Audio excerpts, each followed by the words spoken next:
সিদ্ধিরগঞ্জে রবিবার বিকেলে সাবেক প্রধানমন্ত্রী ও বিএনপি চেয়ারপারসন বেগম খালেদা জিয়ার রুহের মাগফিরাত কামনায় দোয়া মাহফিল ও শীত বস্ত্র বিতরণ অনুষ্ঠিত হয়েছে।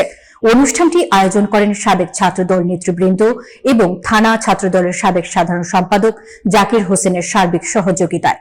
বিএনপির জাতীয় নির্বাহী কমিটির সদস্য ও নারায়ণগঞ্জ জেলা বিএনপির আহ্বায়ক অধ্যাপক মামুন মাহমুদ অনুষ্ঠানে প্রধান অতিথির বক্তব্যে বলেন, এখন আমাদের দেশে আর নেতৃত্বের সংকট নেই। স্টাফ রিপোর্টার মোহাম্মদ নূর নবী জনের তথ্যচিত্রে বিস্তারিত। খালেদা জিয়ার পরে সেই জায়গায় দলের এবং দেশের হাল ধরেছেন তারেক রহমান।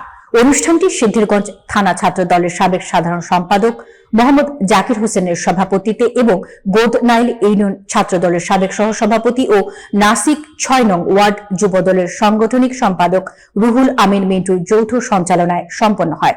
এছাড়াও অনুষ্ঠানে উপস্থিত ছিলেন নারায়ণগঞ্জ জেলা বিএনপির আহ্বায়ক কমিটির সদস্য অকিল উদ্দিন ভূঁইয়া, রিয়াজুল ইসলাম রিয়াজ, সাবেক দপ্তর সম্পাদক নজরুল ইসলাম বাবুল, মহানগর যুব দলের যুগ্ম আহ্বায়ক আক্তারুজ্জামান মৃধা, মহানগর কৃষক দলের সাধারণ সম্পাদক সাইফুদ্দিন মাহমুদ ফয়সাল, মহানগর ছাত্র দলের সাবেক সহসভাপতি মোয়াজ হোসেন মানিক, থানা জমিয়তে উলামায়ে ইসলামের সভাপতি তৈয়ব আল হোসাইন, নাসিক ৬ নং ওয়ার্ড বিএনপির সাধারণ সম্পাদক মনির হোসেন এবং নাসিক ২ নং ওয়ার্ড বিএনপির সভাপতি জাহাঙ্গীর হোসেন সহ জেলা ও থানা বিএনপির বিভিন্ন অঙ্গ সংগঠনের নেতৃবৃন্দ।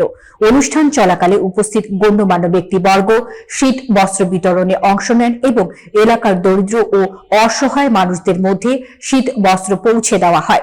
এই কর্মসূচি স্থানীয়ভাবে মানবিক সহায়তার পাশাপাশি রাজনৈতিক ঐক্য প্রদর্শনের সুযোগ হিসেবে বিবেচিত হয়েছে।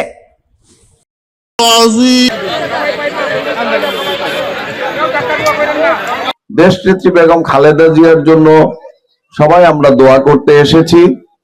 ওনার নাম শুনলেই মনের থেকে একটা দোয়া অটোমেটিক চলে আসে প্রত্যেকের, শুধুমাত্র বিএনপির যারা করে তাদের না, দেশের সর্বস্তরের মানুষ, বিশ্বের সব দেশের মানুষ তার জন্য দোয়া করেছে।